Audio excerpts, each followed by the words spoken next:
Wow, that I know that pass, and oh my goodness, that's a challenge. We're going to unpack that a little bit, I think, in this episode. Welcome to the Refuel and Reboot podcast, where each episode is either about cycling, probably to do with bikepacking, or some endurance related activity, or about technology, and on the rare occasion combines the two. And in this series, I have been focusing on mental preparation for endurance challenges. And in this episode, I speak to Andrew O'Connor, or Andrewon2Wheels, who was introduced to me by another Andrew, Andy Harding, fellow member of Tulio, and who will be featuring in a future episode on the podcast. Andy Harding suggested that I speak with Andrew on 2Wheels, as he has set himself a momentous challenge that anyone who knows UK cycling climbs will somewhat wince at. He is going to ride the infamous Hardknott Pass for 24 hours. The climb is just 2.2 kilometers long and with an elevation gain of about 300 meters, but with an average gradient of 13%, which does hide the fact that the steepest bit is 33%. It's enough doing it once, but riding it for 24 hours straight, that's something else. So in this interview, we talk about his preparation mentally, physically, and also from just getting good experience in preparation for the challenge. We look at the things some of the other things he's done, which includes riding all of Simon Warren's top 100 climbs, plus the extras that he's in the process of doing, all here in the UK. So here is Andrew. So I'm Andrew O'Connor. I'm 32 years old. I am just a normal cyclist who likes to go out and ride a bike, but became massively obsessed with hills, following Simon Warren's 100 climbs list and all the other lists. I love going around the likes of Snowdonia, Lake District, and just tackling the steepest and best climbs in the country. And I've got my big challenge coming up this year of riding up Hardknott Pass for 24 hours. So I go up and down the country trying to find, using like the 100 climbs lists, and try and do all like the best climbs in the country, film them, broadcast it to people so they can see it, and also just enjoy the adventure of exploring these places. And the challenge I've set myself for, I haven't got a set date, but it'll be sometime in March, May, sorry, will be riding for 24 hours up and down Hardknott Pass as many times as humanly possible. Oh my goodness. Most people will go, well, the humanly possible part is once. To say once I've done it, I've got up there, I've done it, and thank you very much. Mm-hmm. But right, so what's the motivation for this one? Why the 24 hours? And I take it that'll extend you long past an Everest of the. That's the theory, but I haven't like set a number as like this is what I need to achieve, as in how many times up and down it. It's a ride for 24 hours. However many I can do is however many I can do. But I want to see what lap one looks like, and then what does the lap in like the middle of the night look like, and also how does like the final lap look like, and just compare how like the journey goes along, not just physically but mentally as well. Very interesting. Yeah, very interesting. Because I've seen people, because looking online, not many, but I think there's like one or two people who have Everest Hardknott Pass. But I haven't seen anyone who's done it over 24 hours. So it's going to be interesting to see what it's like doing it at 3 o'clock in the morning. Yep. And then just the sleep deprivation, and how that affects everything. Have you done any night riding sort of things before then, or those sort of throughout the night, all sort of challenges? And back in 2019, I was doing a challenge where I was trying to cycle to every single football club which has won the top division. Wow. And I was starting at like 3, 4 o'clock in the morning. Yeah. So I was doing quite a lot of night riding then. Yeah. But then I kind of haven't done any for ages. And then with this, another reason why I've picked this challenge is the challenge itself excites me and scares me in equal measure. Also, the journey which I'm going to have to take to be able to achieve it.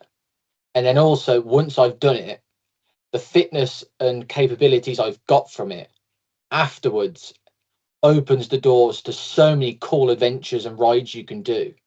Mm. Um,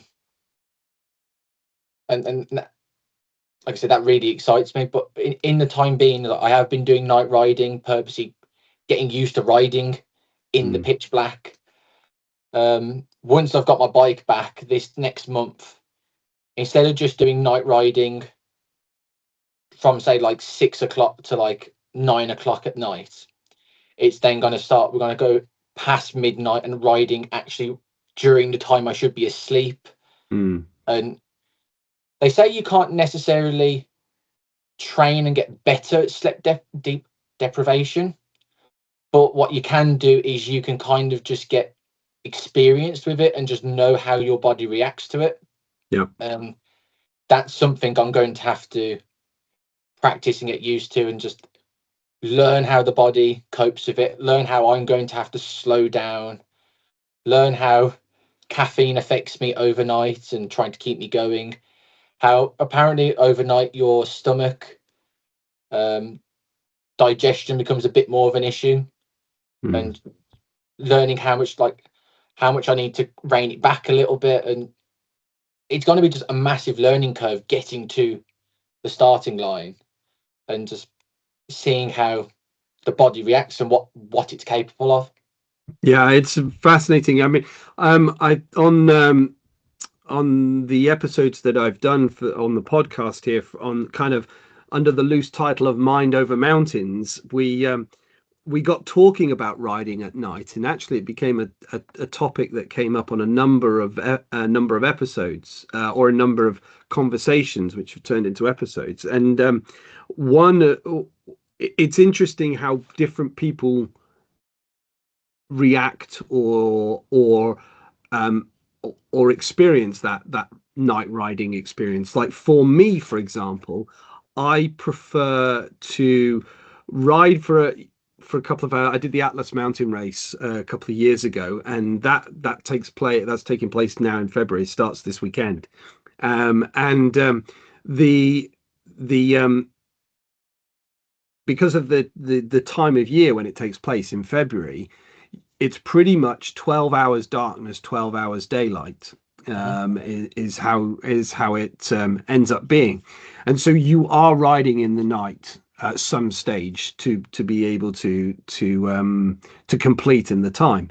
And for me, I found I could ride a couple of hours into the night, but then I needed to stop. I needed to refuel. I needed to take a break. And then I found it more enjoyable to start at 3 in the morning, like you mentioned there in what you did in that challenge back in 2019, um, and then ride into the daylight.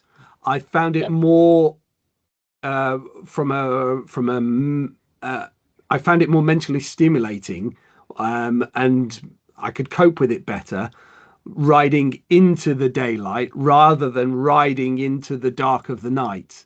And so even if I stopped at like 7 in the evening and just had a couple of hours, and then met and then went off at 11, for example, the idea that I am riding into when it gets lighter just kind of mentally work better for me, rather than going from light to dark and then feeling this long period until it's going to get light again, Mhm. riding through that. So I was speaking to a friend on there, Lynn, on one of the episodes, and she says it's completely the opposite for her. She prefers to ride on and crack on and keep going and stop at 3 o'clock in the morning and have a couple of hours sleep and then start again as it gets light type of. Mhm. So So finding where your balance is, I think, is interesting. In your challenge, though, you're going to just be going straight through, aren't you? Yeah, straight through it, which Mm. is going to be interesting. I fully anticipate that the night shift is going to be the hardest time, because one, descending Hardknott Pass in the middle of the night is going to be interesting. Yeah. Lights are going to be a key thing there, Hmm. and also just being tired and whatnot, and just mentally and cognitively, you're going to be a little bit slower. Yes. So like, you have to like appreciate that and like accept that, right, the nighttime is going to be slower. But then in, when there's things like that where you're going slow and you maybe mentally in your head you're trying to like, you beat yourself up a little bit. It's like, oh, I'm not doing as well as I should be because I'm slowing down. I try and use things which puts it into perspective. Now, I'm sure you would have heard of Mark Beaumont. Oh yeah. Yes. Yeah. Very Yeah, much so. and I've heard him before saying, but during the night shift, everything is a bit slower, and that's fine. And I could, I've got in my head that I'm going to be saying to myself often, if countless times world record holder is saying it's slower in the night, I need to accept I'm going to be slower in the night, and just have things like that in my head. Is like, he said that, he knows what he's talking about. Go with that. And also, then when I've done my training and tried to experience what it's like riding in the night, remind myself that, right, I've done this before. I know how it feels like. I've got to power through it. And that's what I do a lot on, like I said, I go up and down the country doing loads of different climbs. Hmm. And I've had it before where, take Hardknott Pass, for example. I've already did it in 2024. So I know I can get up it. But I was doing the Fred Whitton for the first time last year in 2025. Now, doing Hardknott Pass after 93 miles compared to 20 miles is very different. But I purposely, in my training, went and experienced a similar climb, the Cowlid. I don't know if you've heard of it. Mm-hmm. Yeah. Arguably, it's harder than Hardknott Pass. And in one of my training rides, I purposely did all the hills around that area, but left the Cowlid until about 80 miles. Mm. And I kept saying to myself, if I can get up this, I know when it comes to the moment at the bottom of Hardknott Pass and I'm doubting myself, I can bring up that memory again and remind, no, I've done this in the past. This is just a bit of negative thought in my head, but I've got evidence. Yeah. I've done it before. And that worked to treat during the Fred Whitton. It's like, I'm in a deep, deep hole at the moment, but I've got evidence that I've done it before. And that that's worked great over the years of loads of different challenges I've tried, be either a particular ride or a particular climb. And that was an idea I got from watching David Goggins. Mm-hmm. And I think he calls it the cookie jar, going into the cookie jar and bringing back your past experiences.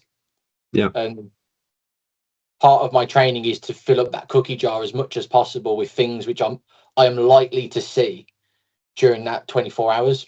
Yeah, exactly. Those sort of things where those experiences that you can draw upon and go, actually, it wasn't. This is not as bad as that I did before, and I did that before.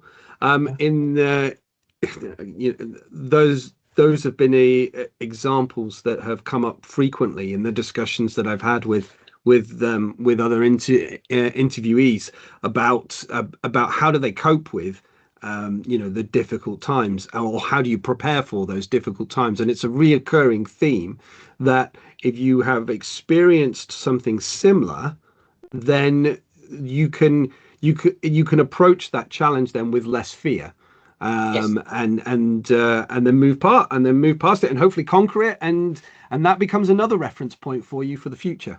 So exactly. yeah, there's an episode on the channel with Jake Thomas, who talks quite a lot about those creating reference points that then help him as he embarks on an ultra career, and and the different challenges. It's the same principle here to overcome.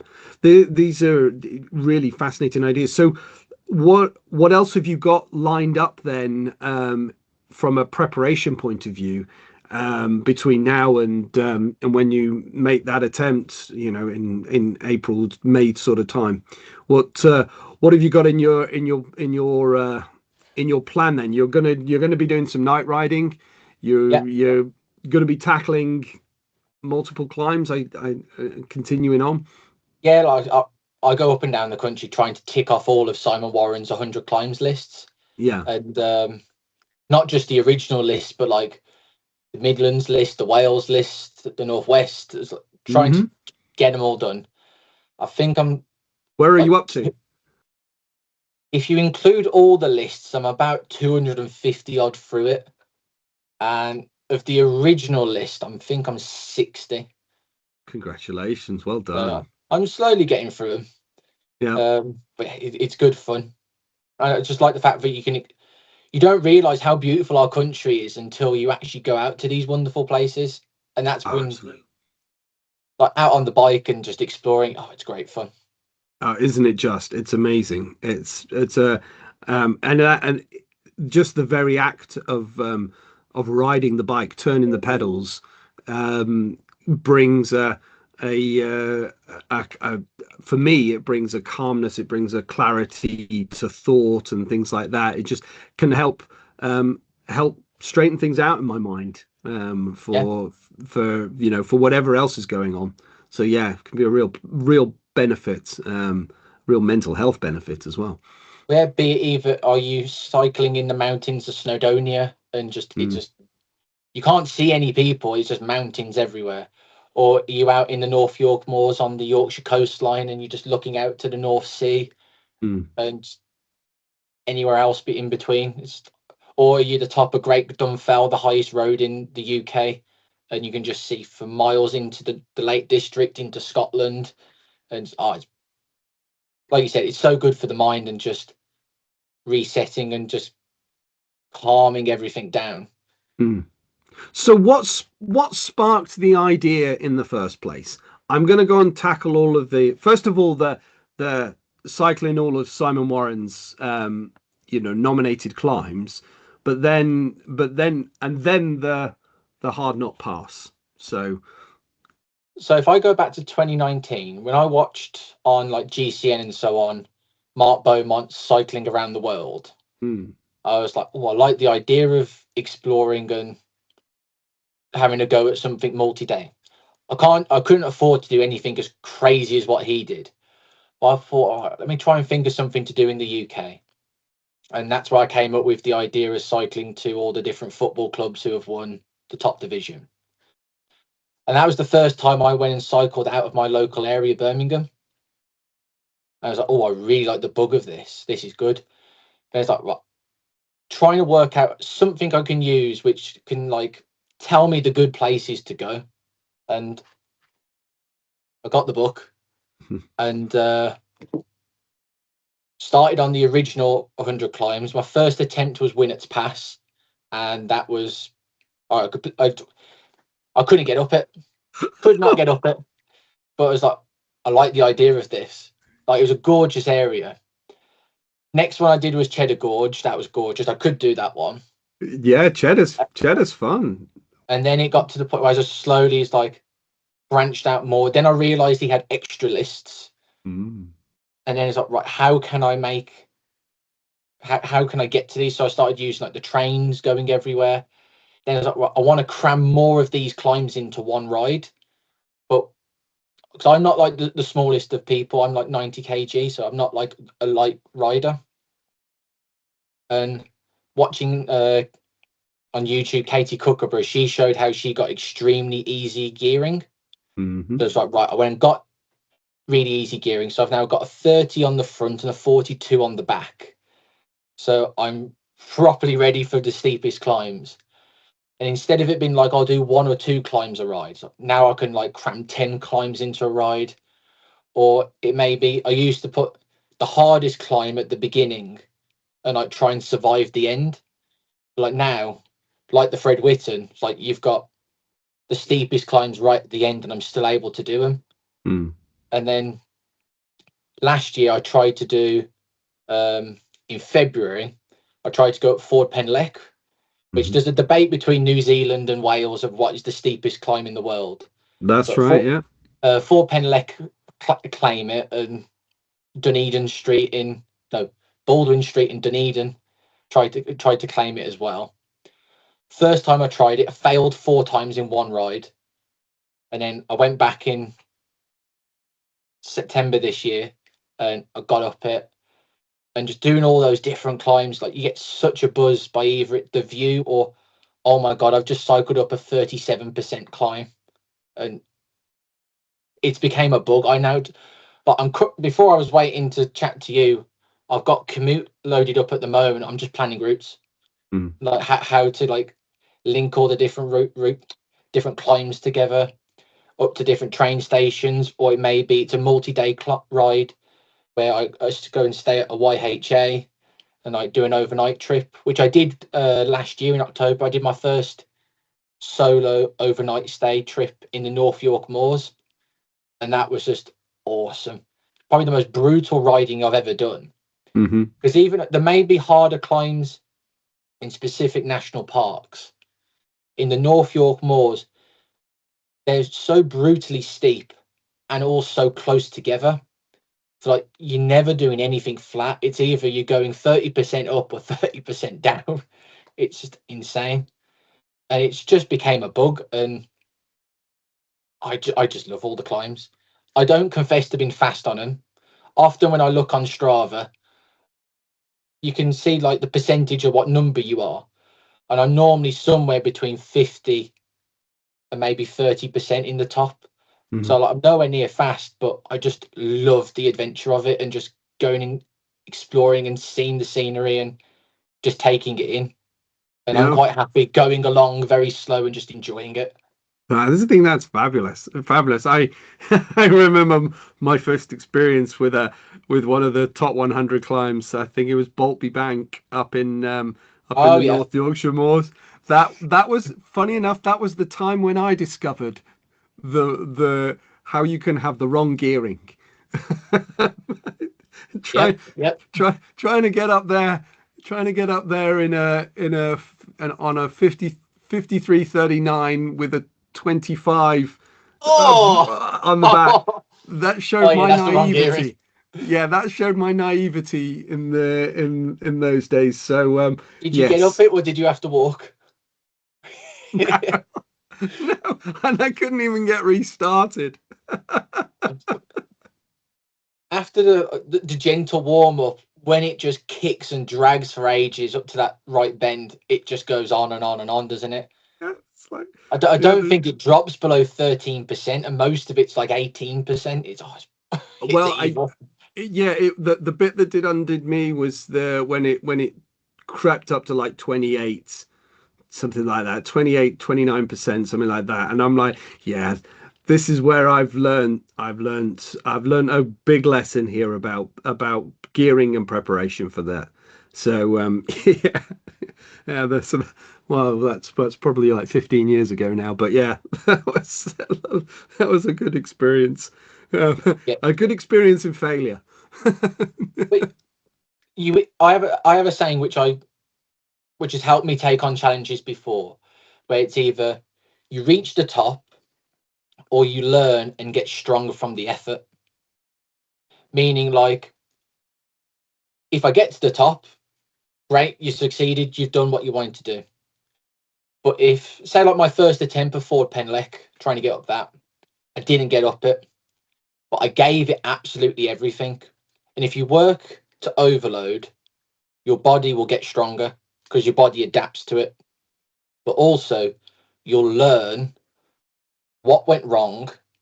And if you take that mindset, you can use that either in your training, your preparation, and the next time you can go along and you can have a better go at it, and then maybe that time you get up at. Mm. So even if you do fail at something, if you have that mindset that you get something from it either way, either success or you get stronger and you learn something. It's a win-win either way. So I take it then you've given yourself a kind of a success criteria for this challenge up Hardknott Pass, which in you know, it's not necessarily how many repetitions you do up there, but it's the being constant for the 24 hours, even if there were, and I expect there to be breaks in that. It's not a, the pedals are not going to be turning every minute for those 24 hours, but I take it you've got in mind what your success criteria will look like then, or that there's a broad range of success criteria based upon, yeah, there's no success or failure, I suppose, in that. There's. It's more just going along the journey and seeing where it takes me type Mm, thing. But first one, be safe. yeah. That's the first thing. Don't cause a mishap up there. Ride the whole time. And just keep going and just Mm, it sounds very wishy-washy, but it's very much just I want to see what I'm capable of doing mm. during that time. I don't want to like set a low barrier or something too high, but like either I don't quite reach it or I underplay myself. I just want 24 hours right up and down it as many times as humanly possible. I think in that as a mental challenge is pretty that's just pretty epic, is because that going up and down the same stretch and the same challenge, knowing that you've just done it and you're now going to do it again, Mhm. knowing what how it was that last time, and that it's only going to get Well, harder. yep. um, that there isn't necessarily a respite coming out of this. In the respite will be the clock. You will stop at after 24 hours. Yeah, that is. Yeah, there's nothing else to add to that. It's literally just keep going Yeah. and going and going, and the respite is at 24 hours. So have you worked out when your start time is? And because going back to that conversation about nighttime riding, are you going to put that nighttime at the beginning, at the end, in the middle? Have you thought about that, or are you going to wait to see how the preparation beforehand goes? That I want to, as part of the journey of doing the training, it's everyone's different. Some people, like you said, like yourself, like to ride into sunrise. Some people like to ride through sunset and so on, and what mentally works best for them. I'm going to do different rides and see how I react to each one, and Mm, from my experience, try and make a judgment on that. I have seen quite a few people say it's better to start a little bit later, say a couple of hours before sunset. So then you're doing the night ride towards the beginning of the ride mm, and you're not quite as physically tired. And mhm, then again, I haven't experienced it properly, but once you come out of the night riding during to sunrise, apparently that gives you quite a lift. But because I haven't done that for ages yet, like since mm. 2019, and I haven't done it going straight through the night. I haven't experienced that yet. So it's going to be do training rides, see what works best for me, listen to the advice online as well, and then come up with a plan. But that probably won't happen until probably mid-March, where I'll probably Mhm. properly get it like this is how it's going to Mm. properly look. Yeah, I can understand that. My knowing myself, that would be my sort of um, approach to it. To be honest, I wouldn't tackle this challenge in the first place anyway. But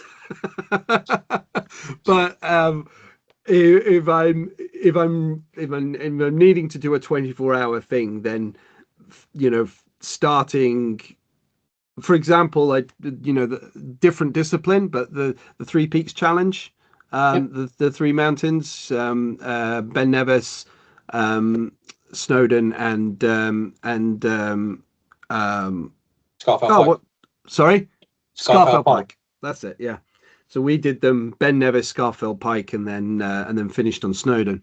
So we started in at 6 o'clock on the Friday night to Yep. be so and that helped us. There was a lot to do with the planning of walking relatively maximizing the light and things like that, and also the further into May you go, the better the more light you've got, I suppose, Yep. as well. But I know the way I am, it would be, I would prefer to start an hour or two before sunrise type of thing and Yep. run through. It means for a long day on the Yep. on the on the on that, but at least the night shift is done when you're fairly fresh. Mhm. So, but mentally you got to get over that hurdle, because then you've then got to finish that first mental hurdle is doing the climbs and then doing them through the night and getting through the night to then get you then that momentum then for the rest of the day. So that becomes one of the kind of the in my mind that would become one of the mental milestones for the 24-hour period. I'll have to work it out, but I probably wouldn't have that as the first mental like goal, because that Too goal's far so ahead. big, basically. Yeah. So chunk it down.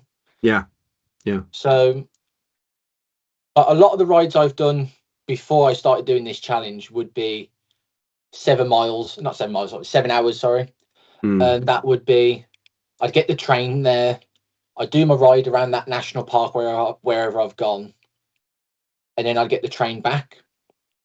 Whereas obviously this challenge, I'm going to have to do a lot longer. So a thing I've been doing in my training is I've been slowly making my rides longer. mm, And instead of, I'm very good at chunking down climbs, but now it's now applying it to distance instead of just a short mm, 1.5 mile climb. And that could be, and I can ride until my watch says I burnt 300 calories, or it could be when I get to mm, the next multiple of 10 miles or the next mm, street, not street, town sign or so on. And it's working out what I'm going to do with Hardknott Pass. Is it going to be on the hours? Is it going to be just literally concentrate on the next rep? When I have my little breaks, do I focus on when the next break is or when the next food stop is? It's just working out how I'm going to chunk it down and like map out the road to success.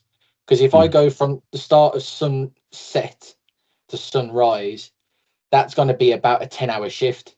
And mhm, that's a big time to be. The next mm. target is in 10 hours time. Yeah, yeah, yeah. That just feels like it's never coming. It's that far in the distance. It's like make Mm, believe. It's not. yeah. Well, there'll be key things you'll be working on, obviously, like your nutrition and things like that, and just Yes. eating as you go, and not, yeah, avoiding that, getting into the food depletion or the energy depletion piece, because that will hurt, and certainly fluids and things like that. Also, all of that nutrition stuff, yeah, is a That's a big. no. I've been practicing a lot of that Mm, because normally, like I said, my rides used to be like 7 hours max, mm. and like you could almost grin and bear that and fuel up a little bit, but not do it properly. But I Well, know if you 24 mess if you hours you mess up can't if you mess up the fueling strategy on a 7-hour ride, you end up going slower, but you'll you know, survive. and then you recover afterwards. In a multi-day event, in an ultra event, in a challenge like this, that's the difference between actually completing it and uh, and I suppose scratching or finishing early, or in this case, not being able to ride for the 24-hour period. You know, Yeah, if you drink so little that you end up cramping up the whole time, then you can't keep riding until you've sorted that out, and then you're into that deficit where you'll start riding again and you'll cramp up after yeah, another 20 minutes, half an hour or so, and then you're constantly battling that, and then that changes there. But that's also part of the learning experience that you're going to have in this. exactly. So And like recently, I did a ride from Birmingham to Matlock and back, which mm, was about 130 miles. It wasn't necessarily quick. That wasn't the aim. It was more just spend time on the bike. mm, And because I've been practicing my nutrition, taking it a lot more seriously, by the time I got home after 10 hours of more than 10 hours I was outside mm, for, I felt like I could keep going mm, because I've been fueling myself properly. yeah, Whereas before, when I used to do my 7 hour rides, and it's like it's the last hour to the train station, I feel like I'm dying. yeah, And it's like I'm really feeling the benefits. Oh my god, why was I not doing this mm, beforehand? yeah, But like I said, this is very much learning on the go. Like, I was listening to one of the podcasts you sent me the other day, mm, episode 2, the yeah, couple. I can't remember their yeah, names, yes, and they said like the amount of time they just had the idea and went and did it, yeah, and like they very much learnt on the go. yeah, And it kind of feels like I may have a goal, but I'm trying to learn on the go and use that experience from learning. So when I get to the start line, I've got so much more experience that like I'm ready to go. But yes, you have to, like, like I've said a lot, you have to go through it and learn it. yeah, brilliant, brilliant. So, are there any if we come on today, are there any key messages or any key um, items that you wanted to mention in your preparation for this, or about the event in to begin with? Is there anything particular that you wanted to bring up? Um, a thing what I think gets overlooked a lot is weight training. Okay. When when I've tried challenges before, quite often it's your lower back starts playing up, or for me personally, it's my left shoulder, Hmm. and it's everything what supports the legs pedaling. Yeah. And I've noticed since I've done a lot more weight training, for all those supporting muscles are now so much firmer and stronger. But Hmm. when it comes to later in the rides, but they are coping a lot better, which then mentally puts me in a better place because I'm not feeling as much pain and discomfort. Hmm. And even I've not necessarily got faster doing the weight training, but what I've been able to do is in my rides, I've been able to maintain my speed for longer. Yeah. And mentally, like I said, because I'm not in as much pain, I'm in a better place, which has then made rides more enjoyable. And then also the next day, yes, you're a little bit tired naturally because you've just exerted yourself and done 100 plus miles. But instead of it being like 2, maybe 3 days recovering, it's been like 1 day recovery. It's sped everything up, and that's it's the thing what I feel it gets overlooked a lot in cycling. Because it's like, well, I'm a cyclist. If I want to get better at riding my bike, I go ride my bike, Hmm. which obviously you need to do a lot of. But it's hard to explain to someone and convince them for how important the weight training is until you've actually experienced it yourself. It's almost like it's an unteachable lesson. You have to go and experience it yourself. Hmm. And like I said, it's made a massive difference to my riding. No, fan. Yeah, that's brilliant. The concept of that strength training, it's something that Andy mentioned to me in an episode where he's like, yeah, the it allows you to be able to hold it together for that little bit longer. And Very that much so. so as you were saying, there's the end of those 7 hour, 10 hour rides, and now this 24-hour ride that you're coming on to, that you'll have a bit more staying power to be able Yeah, to hold with that. And so yeah, really, really interesting. Yeah. because especially with the nature of my challenge, I'm not so worried about speed and so on. Mm-mm. I'm really worried about breaking down. Yeah. Just my durability, my robustness to just keep going. Mm. And I've heard Mark Beaumont say it before. It's like people think it's your legs. It's not. It's everything else. Making sure you're robust and durable. Can you Mm-hmm. just keep going? For him, it was, can you go the next day? For this, Mm. it's going to be, can I just go for the next hour? Can I go for the next rep Mm-hmm. and not break down? Yeah, and that to me would be the massive challenge on this, is doing the same thing again for the next hour. Yeah. Not just pedaling pedaling the bike, because non-cyclist friends ask me that. How do you how do you just cycle for so long?